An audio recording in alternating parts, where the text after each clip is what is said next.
a mais essa reunião científica. Hoje nós temos o prazer de ter o Dr. Fernando José da Silva Ramos, que é coordenador médico da disciplina de Medicina Intensiva da Escola Paulista de FESP e é médico da UTI do Hospital Sírio-Libanês. Seja bem-vindo, Dr. Fernando. E a moderadora hoje vai ser a professora doutora Flávia Ribeiro Machado, né, que é professora livre-docente da disciplina de Medicina Intensiva e o Departamento de Anestesiologia, Dor e Medicina Intensiva da Escola Paulista, Unifesp, que vai moderar, então, o tema que é caso clínico em cirurgia transfenoidal, como tratar complicações. Mais uma vez, seja bem-vindo a todos vocês presentes. Agradeço e Flávia, modere. Obrigado. Obrigada, Davi. Obrigada, Fernando, por estar aqui hoje conosco. O Fernando como todos sabem, um dos coordenadores médicos da nossa UTI Geral 3, né, que é focada no atendimento de pacientes neurológicos, neuroclínicos e neurocirúrgicos. A gente agradece muito o Fernando estar aqui conosco hoje, compartilhando a experiência dele, que é bastante grande, no manejo desses pacientes neurointensivos. Obrigada aí a todos presentes, a nossos residentes, pós-graduandos, nossos alunos, nossos docentes. Vamos lá, Fernando? Muito obrigada a você pelo seu empenho aí na preparação dessa apresentação. Queria agradecer o convite do professor Davi Feres, da professora Flávia, bastante contente de participar dessa reunião. A apresentação que eu fiz, em parte, eu estava compartilhando com o Vitor, que é o nosso residente da UTI, que está com a gente lá. O Vitor teve um problema, não pôde participar hoje, mas alguns slides aí foram preparados em conjunto com o Vitor, tá? E a gente vai discutir, então, um pouco sobre complicações de pós-operatório. Como a cirurgia é bastante complexa e envolve um cuidado multidisciplinar, tomei a liberdade aqui de, inicialmente, a gente discutir um pouquinho, relembrar um pouquinho da anatomia da hipófise, a gente vai passar pelas complicações mais comuns que a gente precisa estar atento, desde o hipopituitarismo, que já pode aparecer no pós-operatório imediato, distúrbios da água, a fístula licórica, e a gente vai citar outras complicações que a gente precisa estar atento que podem ocorrer. E no final eu vou deixar 3 casos clínicos do que aconteceram nos últimos anos aí na nossa UTI, 2 da nossa UTI e 1 caso fora, para a gente ver o quão importante é entender o pós-operatório dessa patologia, tá?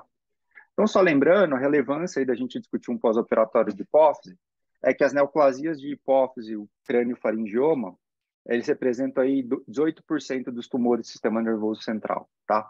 Então, dentre todos os tumores nervoso central, quando a gente fala de tumor não glial, entram as neoplasias de hipófise. E que esses tumores não gliais são bastante comuns, tanto em criança quanto em adulto jovem. Algumas neoplasias aí, algumas condições têm um pico bimodal, mas ele é bastante comum no adulto jovem.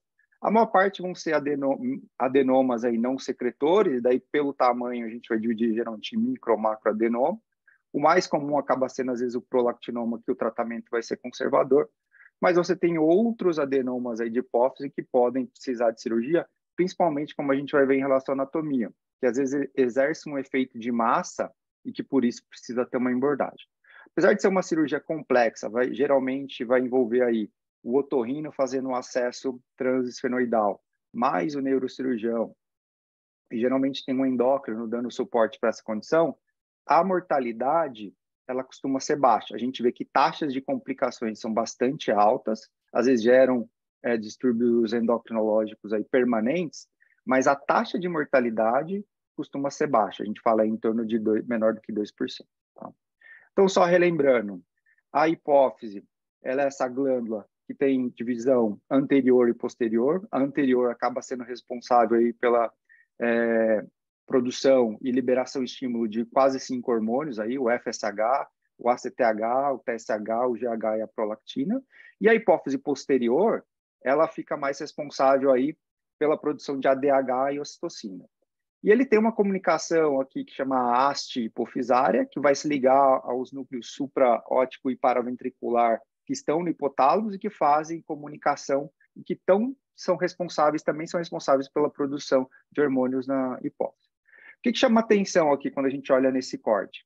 É que você vê que, apesar de ter a glândula, ela está numa localização na base do esfenoide, né? Que a gente chama ali na fossa celular, que está na base do esfenoide, e que tem o seio cavernoso envolvendo isso. Então, é uma área que tem tanto uma drenagem venosa importante, a carótida passa aqui ao lado, e os nervos. Então, a gente sabe que ela é o terceiro, o quarto, o quinto nervo, principalmente os ramos V1 e V2, e o sexto nervo também.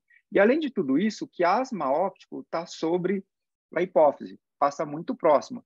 Então, cresceu principalmente a região anterior da hipófise. O primeiro sintoma, geralmente, que o paciente vai apresentar vai ser um déficit visual novo. Então, a gente precisa lembrar que apareceu isso, às vezes vem encaminhado, procura o oftalmo, e daí é encaminhado depois para o neuro, porque vê que é por compressão do quiasma óptico.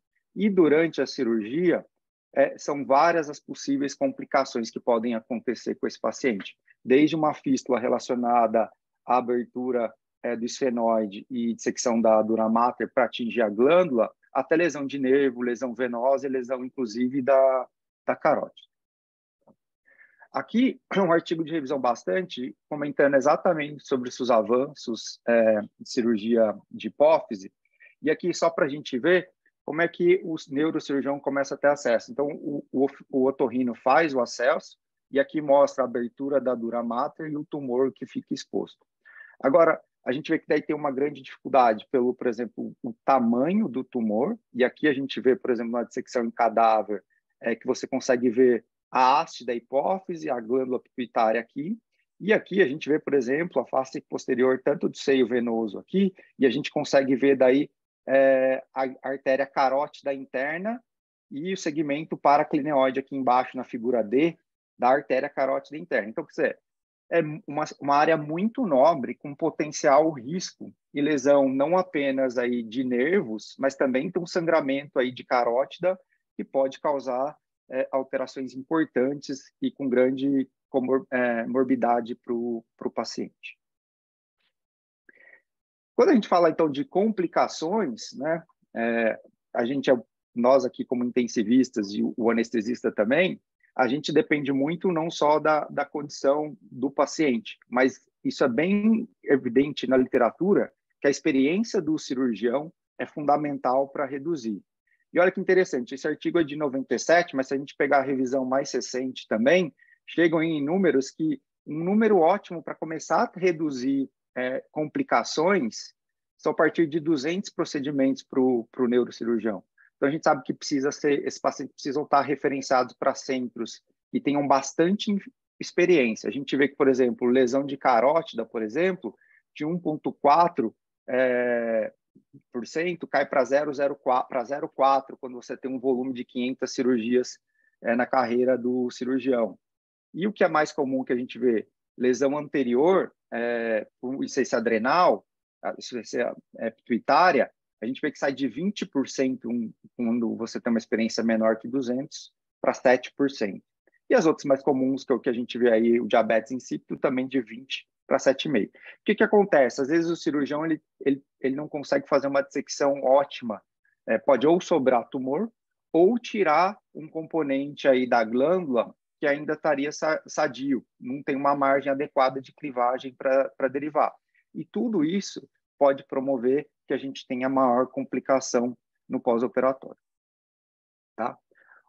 Entrando um pouquinho aí na discussão sobre as complicações, então o hipopituitarismo, que vai ser a deficiência de algum dos hormônios da hipófise anterior, principalmente aí, ele é uma das principais complicações após cirurgia da hipófise, e ele pode ser, como eu disse, parcial ou total. Isso vai ter relação exatamente com o tipo de tumor, o tamanho do tumor, para a gente avaliar. Ele vai ocorrer, mesmo que o paciente esteja um macroadenoma não secretor, ele pode ocorrer em até 25% dos adenomas, e daí ele pode ser só transitório, esse hipopituitarismo, até algumas condições de se tornar permanente. E o principal tumor relacionado aí com hipopituitarismo são os crâniofaringiomas, tá?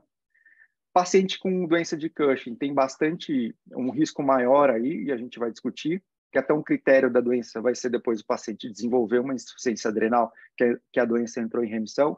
Então, são pacientes, às vezes, e geralmente é por microadenoma, então tem mais chance de você tirar tecido normal e desenvolver outras deficiências hormonais.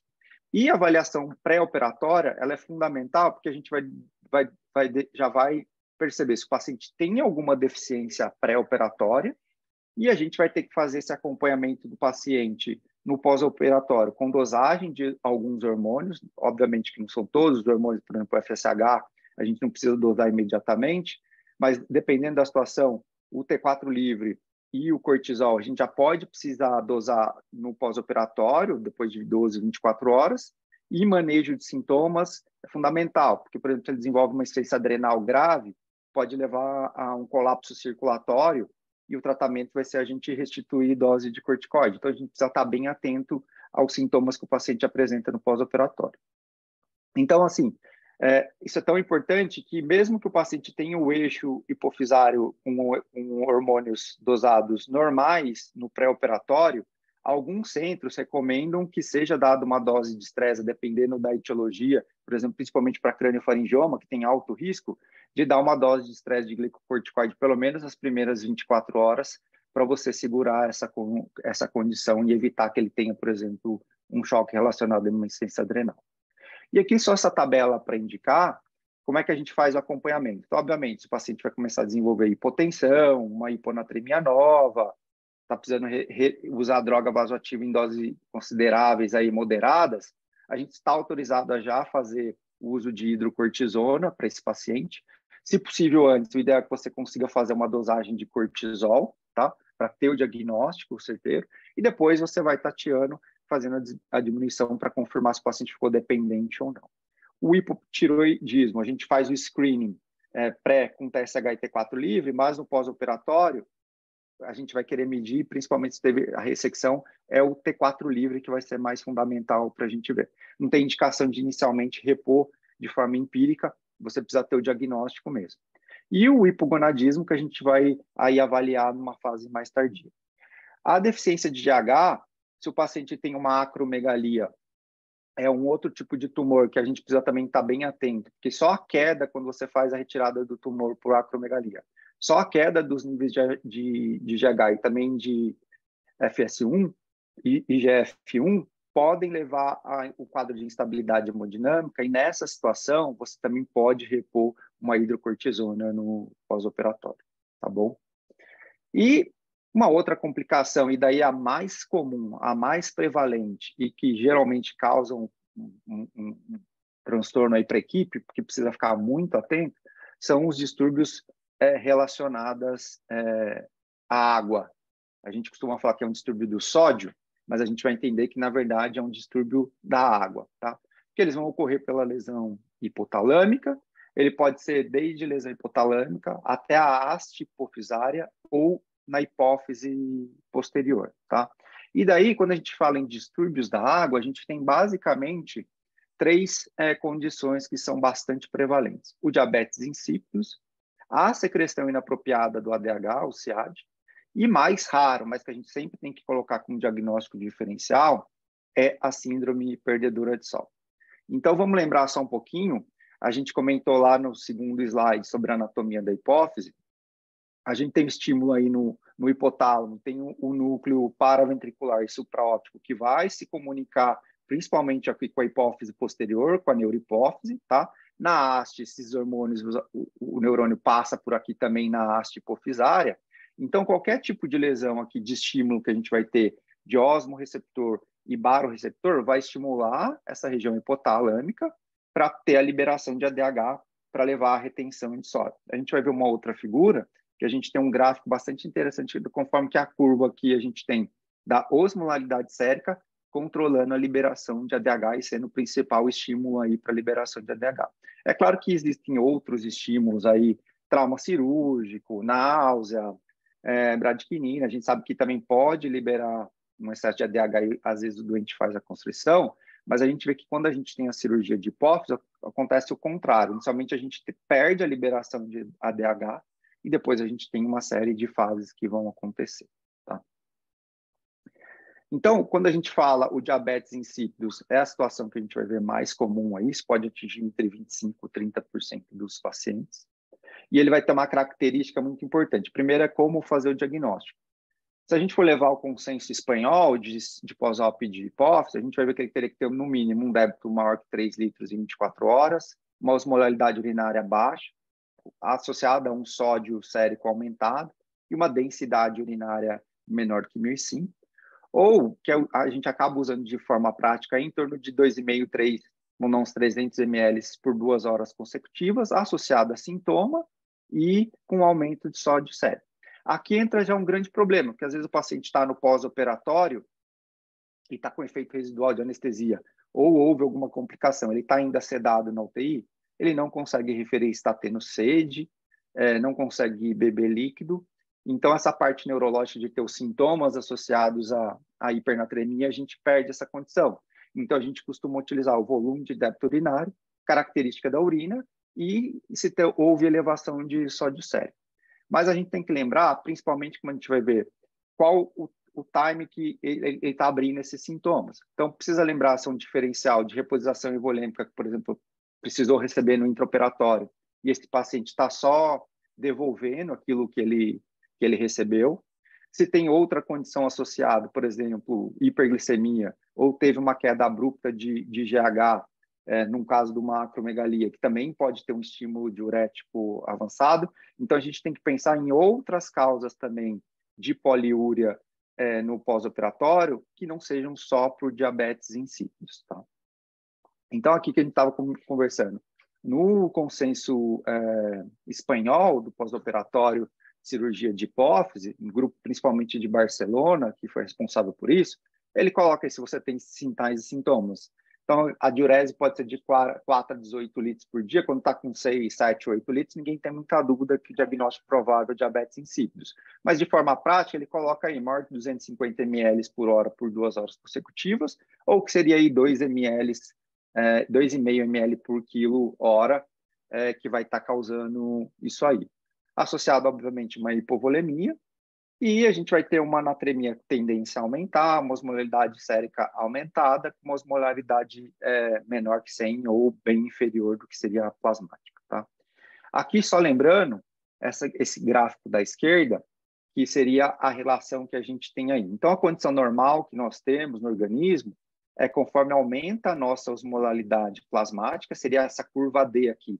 A gente sobe a liberação de ADH plasmático para tentar realizar vasoconstrição e retenção de água frente ao estímulo osmolar. Tá? A gente tem algumas situações patológicas aqui, não entro nem principalmente no diabetes, mas só lembrar que o clássico desse gráfico a gente usa quando a gente quer falar, por exemplo, de uma secreção inapropriada de ADH, que a gente tem aí uma condição de liberação de ADH em níveis altos para uma osmolaridade sérica que está baixa, mais baixa do que o normal. Então, não deveria ter esse comportamento. A gente deveria ter um comportamento mais ou menos igual ali no D ou no C. E a gente tem uma outra situação que, às vezes, pode acontecer no pós-operatório de hipófise, numa fase mais tardia, ou por uma doença, às vezes, granulomatosa, que atinge a inflamatória, que atinge a hipófise, que é o reset homostático, que seria a curva B.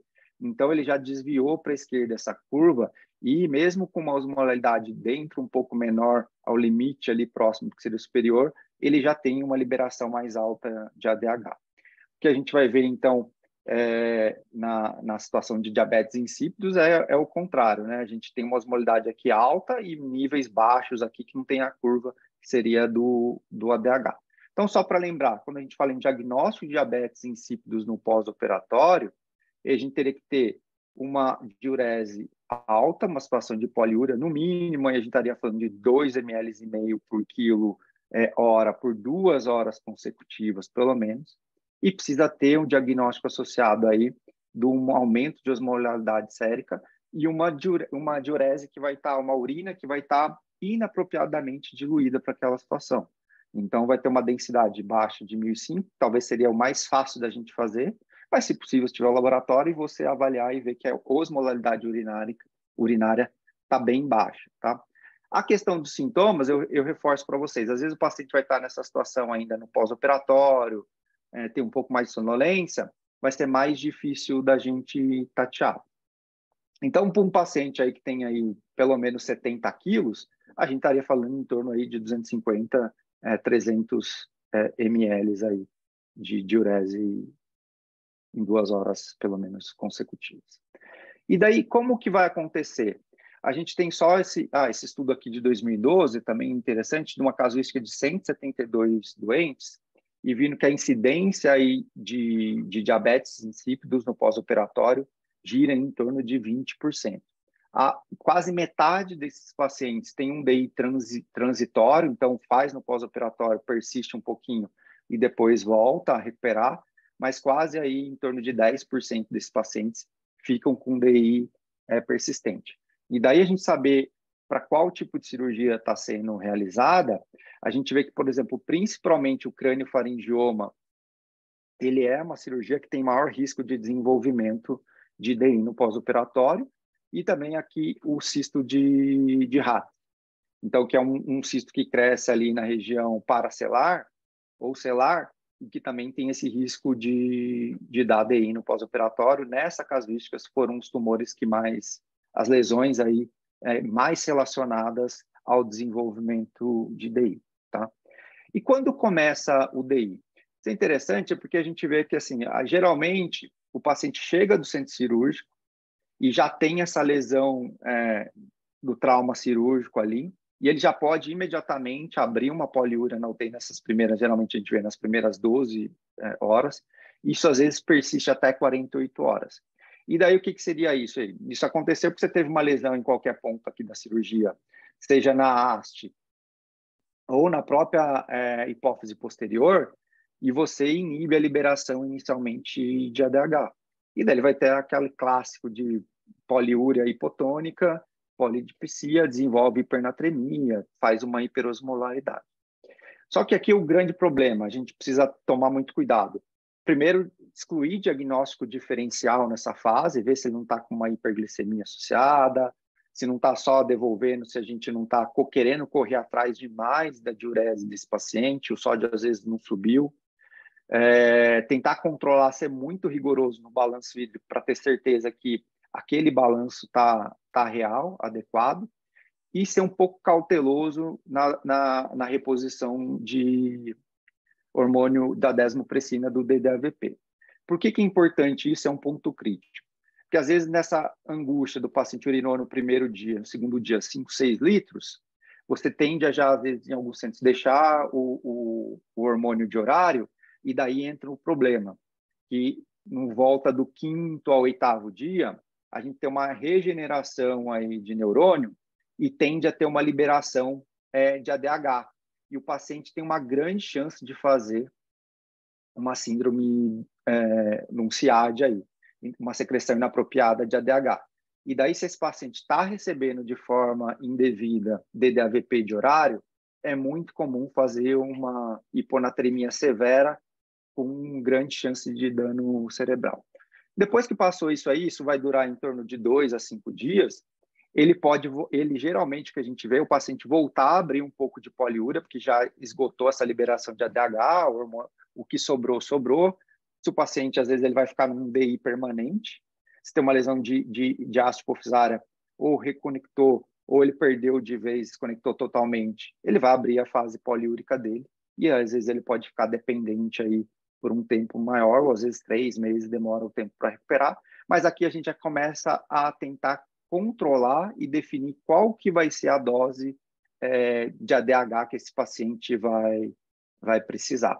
Então, sempre lembrar, a gente tem primeiro essa fase poliúrica, eu acho que isso é fundamental quando a gente vai discutir os casos de pós-op com os residentes. Ele tem inicialmente essa fase poliúrica, depois entra numa fase antidiurética e, por fim, volta a ter poliúria. Então, a gente precisa ser um pouco racional e ficar bastante em cima. E daí o trabalho multiprofissional, não só o médico, mas a equipe de enfermagem é fundamental para nos ajudar a realizar um balanço hídrico desse paciente. Tá?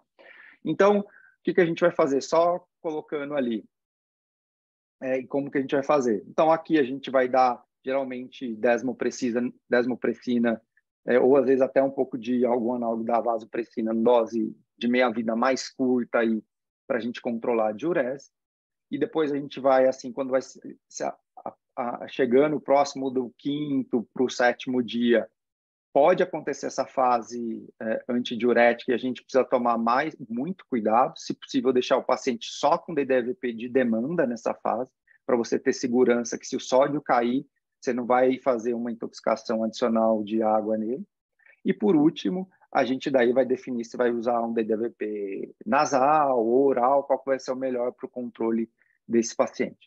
Então, acho que é o fundamental aqui, se a gente todo mundo sair um pouquinho de lembrar dessa reunião, a fase poliúrica, a fase antidiurética e, por último, o retorno da fase poliúrica, que pode ser intermitente ou permanente nessa situação. Tá?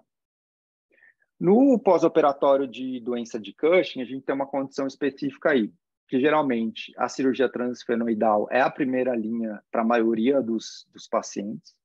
Taxa de remissão aí, dependendo do tamanho do tumor, se não tiver invasão do seio cavernoso, pode ser até de 100%. Mas aqui a gente entra também com uma condição especial. Aqui o centro não são pelo menos 36 a 40 cirurgias por ano, os centros que têm os melhores resultados aí.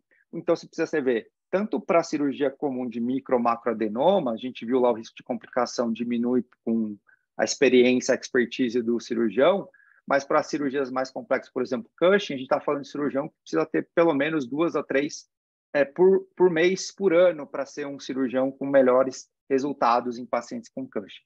E uma característica importante também do pós-operatório desses pacientes é que ele tem um alto risco trombótico, então ser muito precoce na liberação de profilaxia de TEV, e às vezes tem alguns estudos que recomendam que esses pacientes usem profilaxia de forma estendida para quase 90 dias, pelo menos. Tem risco cardiovascular aumentado e também um infeccioso, porque eles vêm com uma dosagem de cortisol bastante alta. Tá? E daí a gente vai ter 3 situações. Aquele paciente que ele vai evoluir com remissão, persistência ou recorrência da doença. Tá?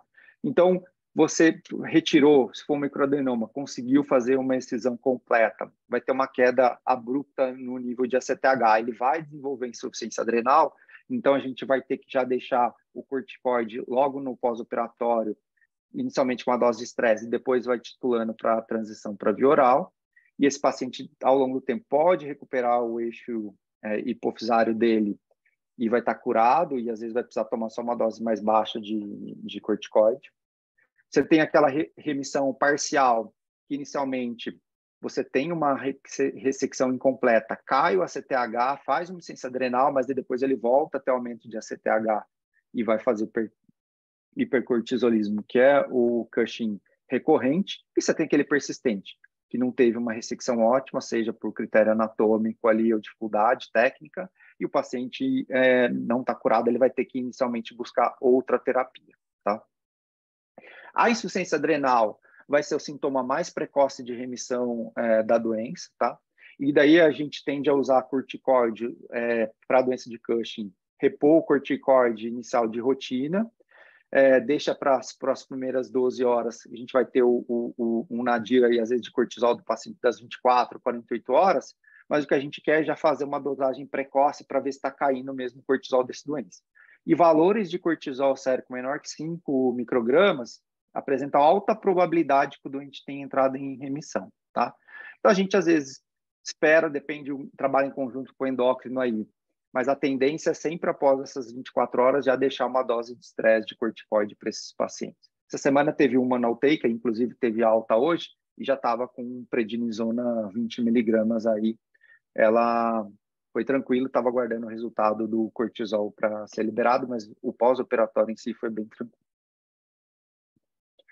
Falhou a cirurgia para Cushing, o Cushing está recorrente ou persistente, e daí tem outras opções, de novo tentar a cirurgia, mas pode fazer a radioterapia ou terapia médica, e em últimos casos, seria o mais dramático, seria a adrenalectomia bilateral.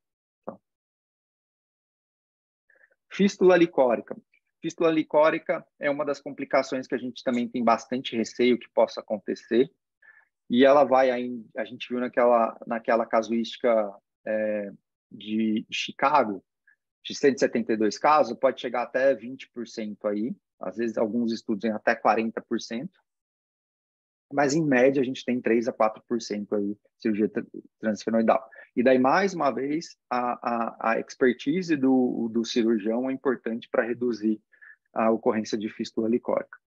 Atinge aí principalmente os principais tumores relacionados aí são, de novo, o crâniofaringioma, o meningioma pode acontecer e o cisto da fenda de Raschke, todos esses porque são aderidos, às vezes, à região supracelular, precisa, às vezes, ter uma dissecção mais importante da dura, que coloca em risco a realização de fístula. E daí, doença não adenomatosa, o tamanho do tumor e a experiência da equipe entra como os fatores de risco.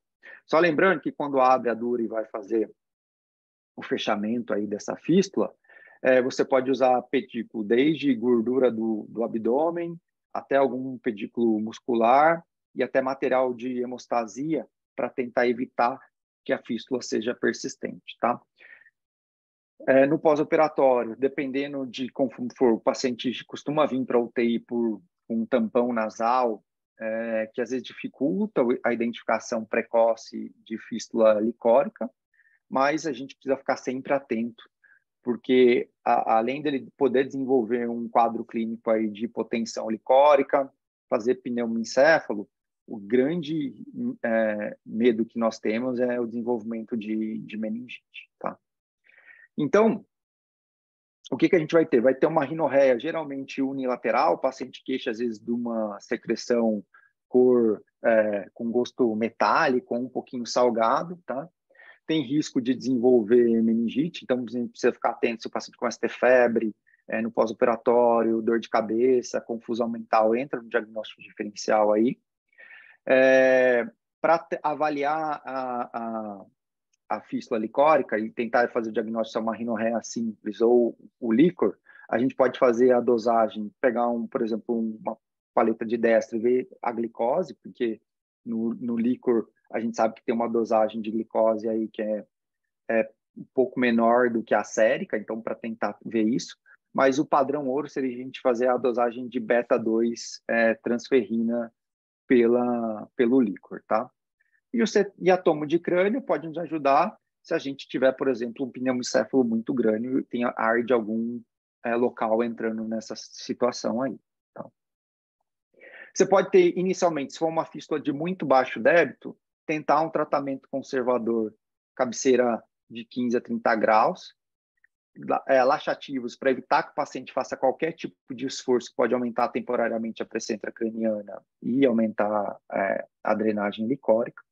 Em alguns casos, fazer uma drenagem lombar externa para ver se diminui o fluxo por essa fístula aí. E daí, algumas discussões que a gente tem se nessa condição a gente deve, obviamente, o receio grande que nós temos é de desenvolvimento de meningite. Se o paciente deve tomar ou estender a profilaxia antimicrobiana.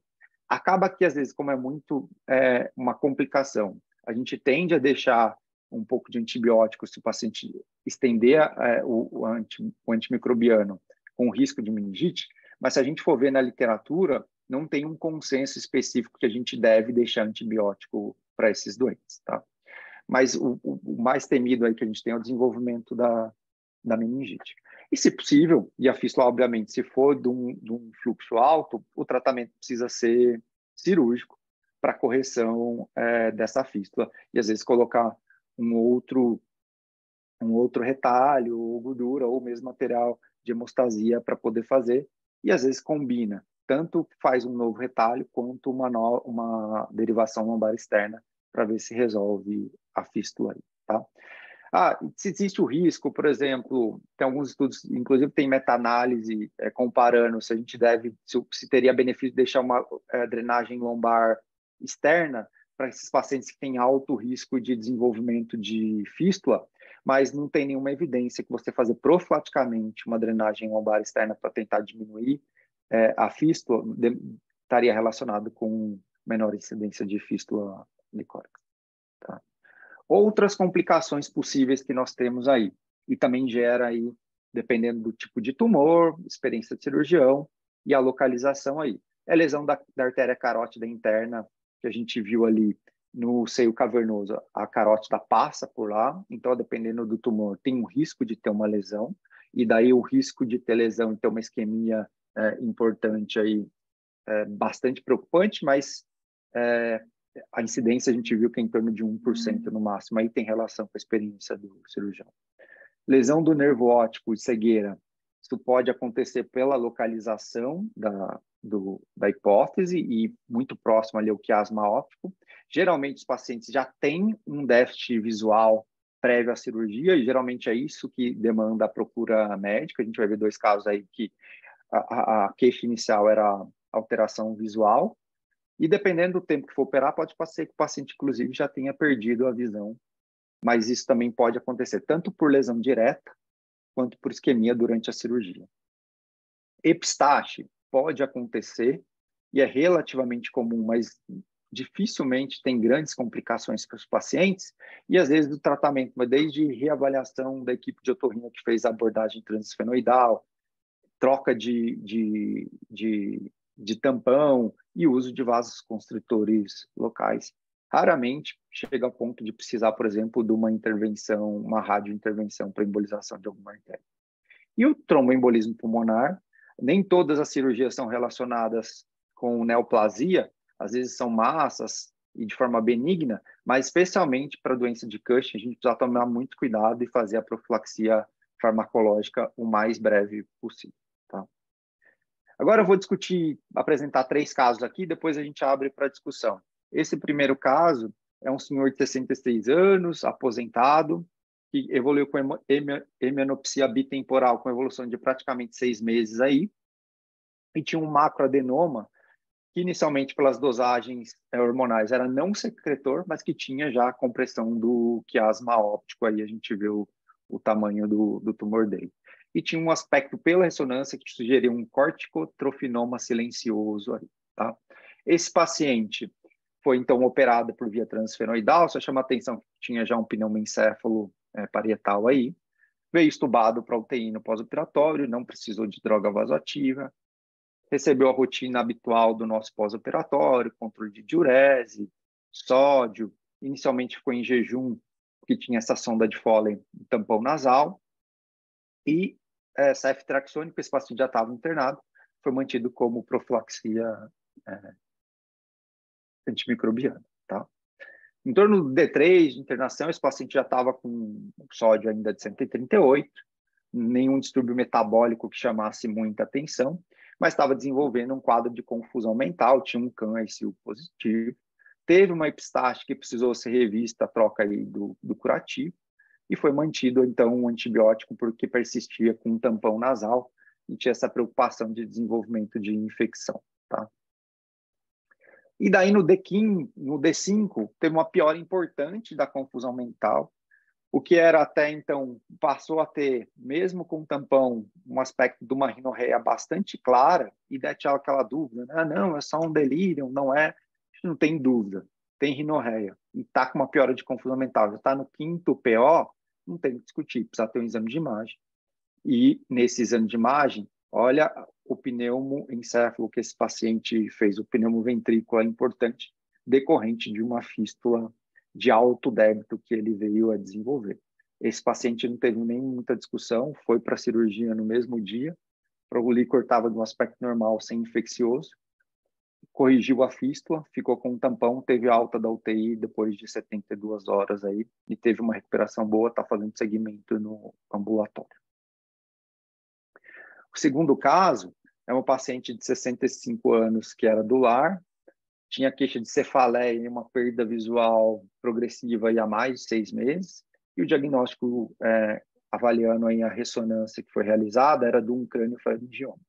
De antecedente pessoal, esse paciente tinha uma doença de Graves, tinha uma síndrome de Fowler, para quem não sabe, é uma estenose de uretra que precisa de sondagem vesical intermitente, hipertensão, dislipidemia e fibromialgia.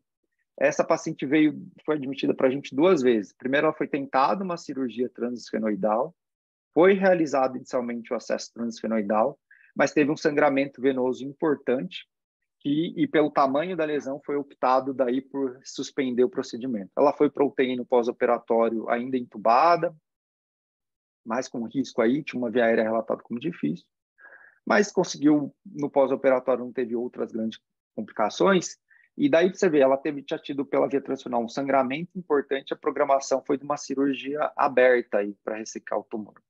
Ela foi para uma UTI e durante o intraoperatório, o que chamou a atenção? Ela já abriu um quadro de 3 litros de diurese, tinha fechado um balanço no intraoperatório aí de 4 litros, um balanço no intraoperatório de menos 1 litro. O sódio na chegada da UTI já era de 156 e de cara já foi promovido uma hidratação para ela, um controle rigoroso do balanço hídrico, ela recebeu o DDAVP, 1 micrograma para controle da natremia. E já havia um relato que no intraoperatório havia tido uma lesão na haste hipofisária.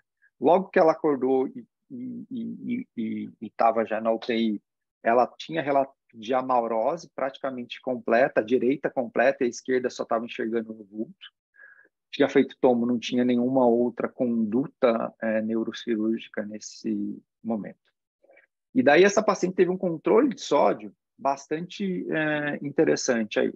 Então, sódio de 156, 154, 140, ela ficou dependente de DDAVP aí, precisando tomar sob demanda de 1 a 2 vezes por dia.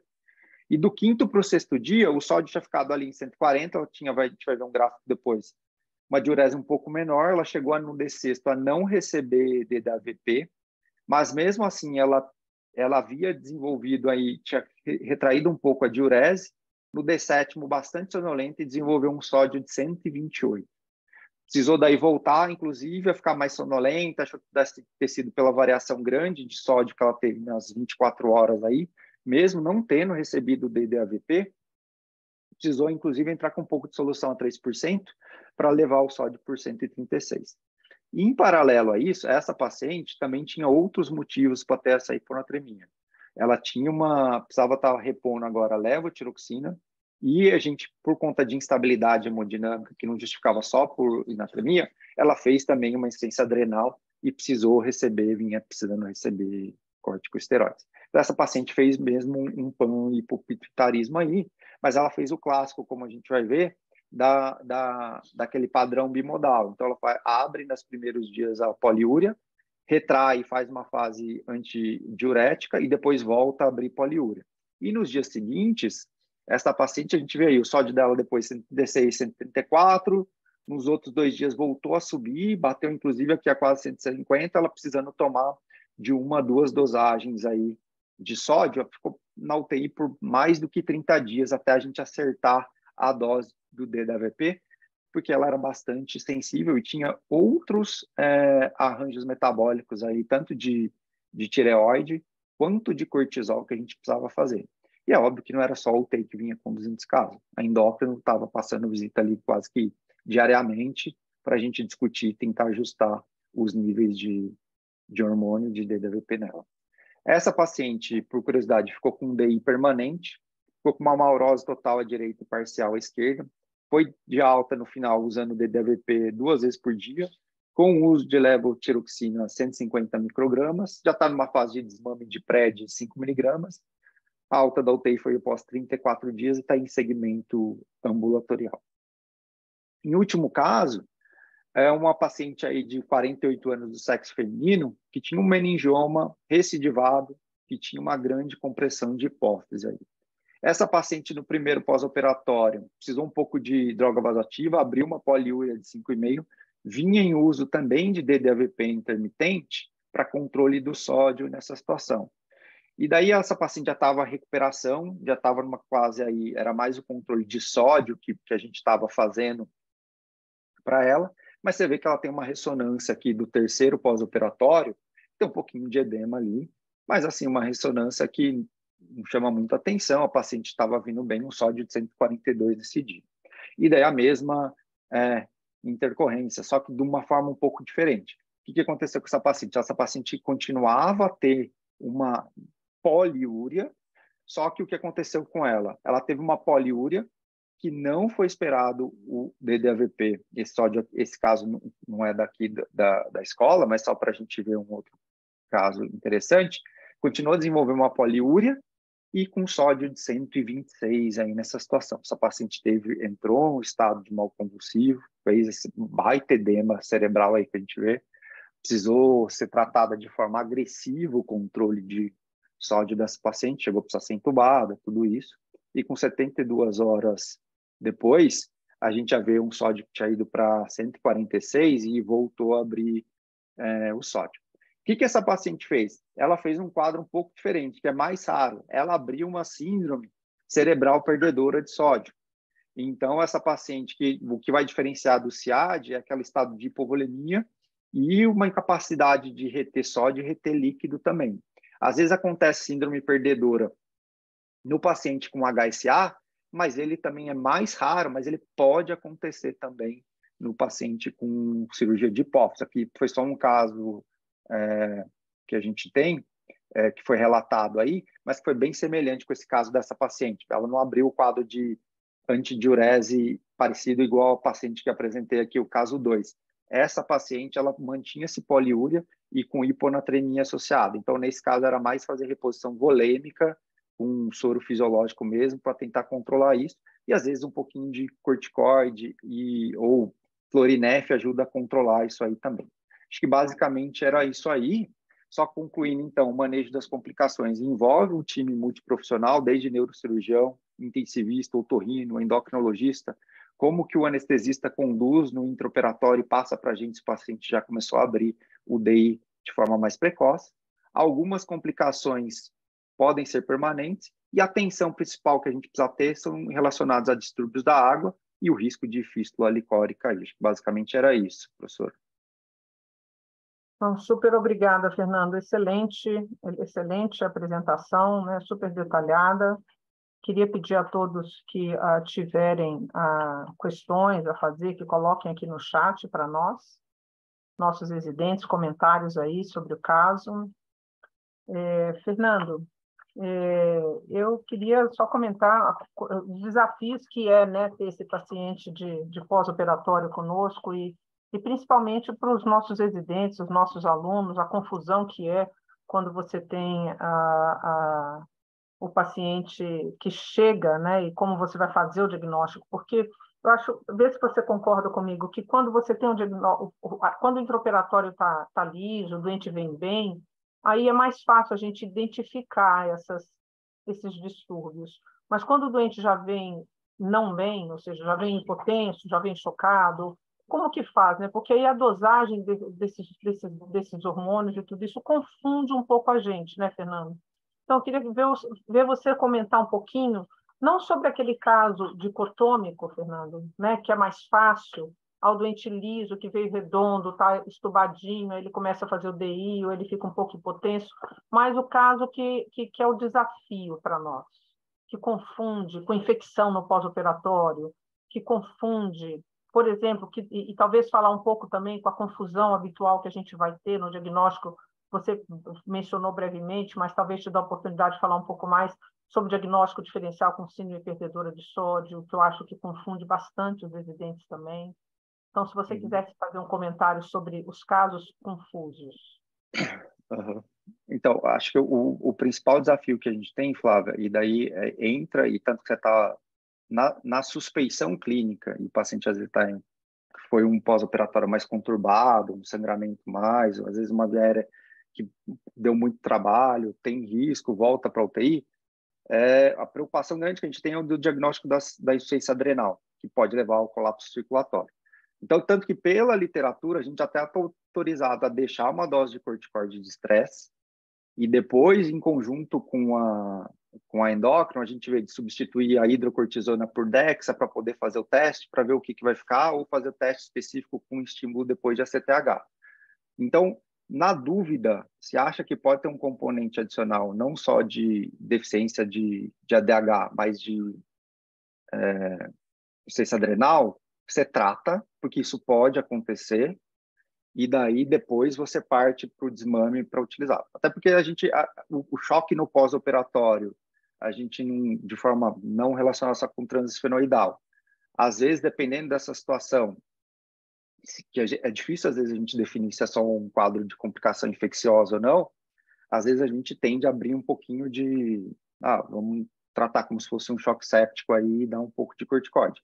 Para esse paciente que tem um risco grande de ter uma deficiência adrenal importante, Então, na dúvida, e a gente está autorizado a dar a hidrocortisona, e depois a gente titula e, em conjunto com a endócrino, vê os testes mais adequados para fazer o diagnóstico, tá?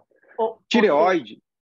Ou seja, só para deixar claro, se o doente vier chocado e eu souber, por exemplo, que é um choque hipovolêmico do intraoperatório, ainda assim eu estou autorizada a dar corticoide, para ficar bem claro para os residentes, né? A gente não está tratando choque hipovolêmico com corticoide. Não, isso. Mas não. a gente vai estar na dúvida, né? A gente vai estar na dúvida e tem o risco de fazer uma cesta adrenal transitória por mobilização ali. Então, eu acho que é isso aí. A tireoide, você tem um tempo ainda para poder dar, você vai conseguir fazer uma dosagem de T4 livre, a maior parte dos laboratórios soltam em 12, 24 horas, e não vai fazer, por exemplo, um coma mixedematoso. Ele vai contribuir depois para o controle mais difícil do sódio, mas você tem um tempo para poder ajustar isso aí e ver qual a dose que vai ficar. A grande preocupação que a gente tem, basicamente, aí é do diabetes insípidos, e da insuficiência adrenal, que pode colocar o paciente em risco aí.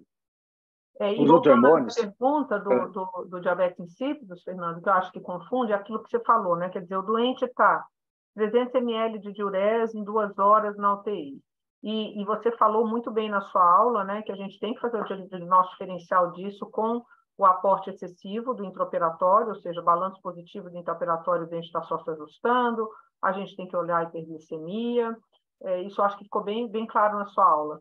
O que eu acho que é um pouco confuso é a questão de que, eventualmente, esses pacientes podem estar fazendo síndrome perdedora de sódio, sim, e como é que a gente vai fazer para enxergar esse diagnóstico diferencial no doente que está poliúrico, né? Então, da síndrome perdedora de sal, é sempre o desafio, porque é aquele paciente que vai fazer a hiponatremia, e diferente do CIAD, que é o paciente que vai estar normovolêmico, com uma diurese mais um pouco retraída, por excesso de liberação de ADH, na síndrome perdedora, o paciente vai estar fazendo uma poliúria, não das mesmas dimensões do que um DI, mas ele vai estar urinando bastante, tendendo sempre à hipovolemia, fazendo hiponatremia, diferente do DI, então vai estar caindo francamente sódio, e diferente do DI, que a gente vai ter um sódio dentro do normal, a gente vai ter uma natriurese também aumentada.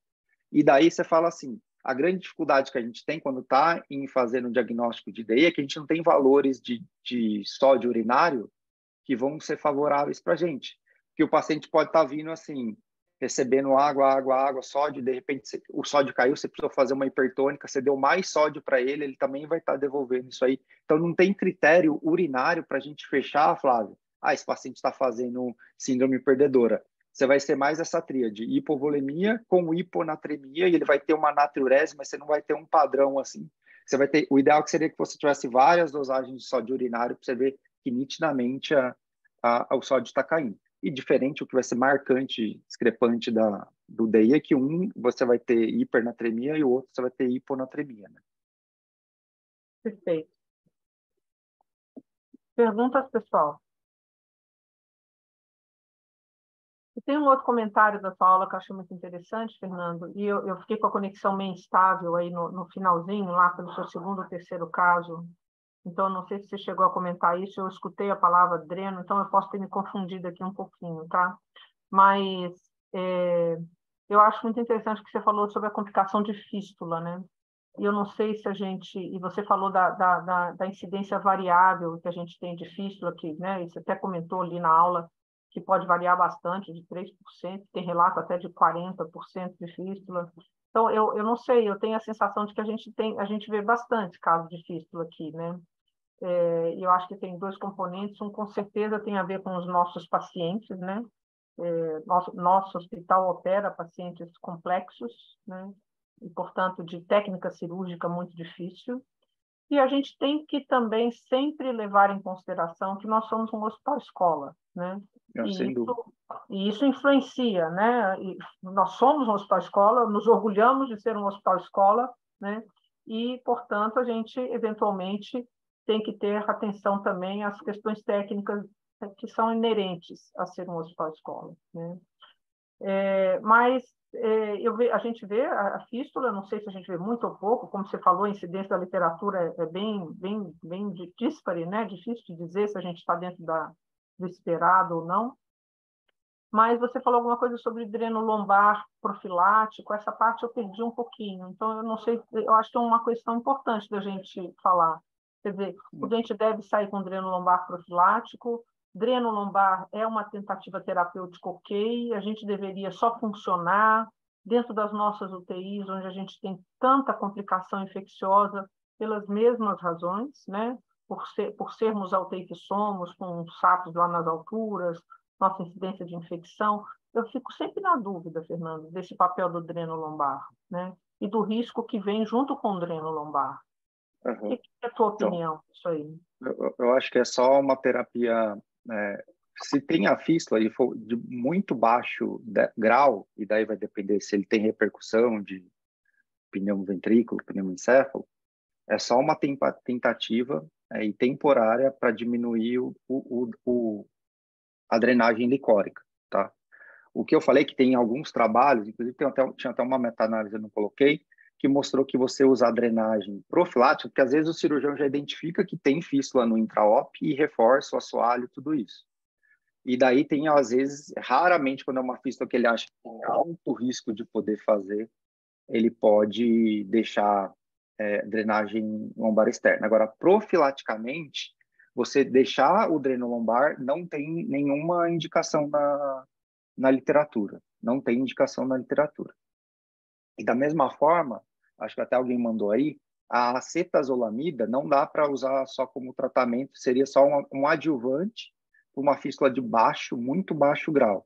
Você não tem trabalho muito que indique, e nenhum desses, por exemplo, consenso que eu mostrei de complicações do pós-operatório, guideline, tudo isso, de você deixar de rotina acetazolamida para reduzir a incidência de fístula aí, tá?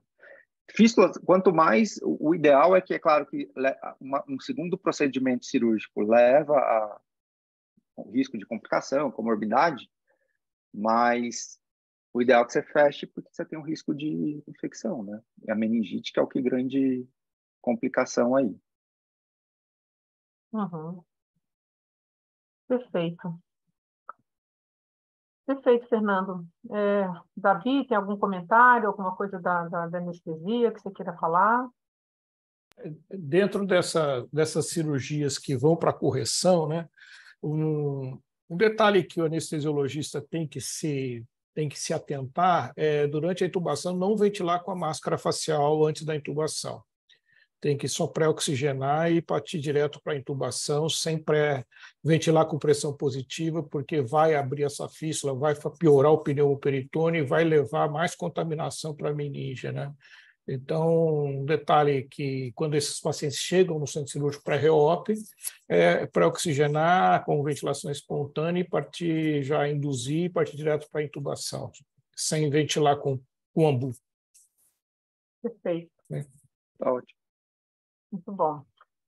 Bom, Fernando, a gente queria agradecer muito aí a tua apresentação, ela vai ficar gravada, disponibilizada lá no nosso YouTube, para quem quiser assistir depois, mas tenho certeza que todos os nossos residentes, alunos, pós-graduantes que estiveram conosco hoje aproveitaram bastante, nossos médicos também, né, nosso corpo clínico, nosso corpo multi, com certeza aproveitaram bastante a tua aula, foi extremamente didática, e a gente quer agradecer muito aí o seu empenho em preparar essa apresentação para nós. Muito obrigada e bom dia para todos. Boa semana.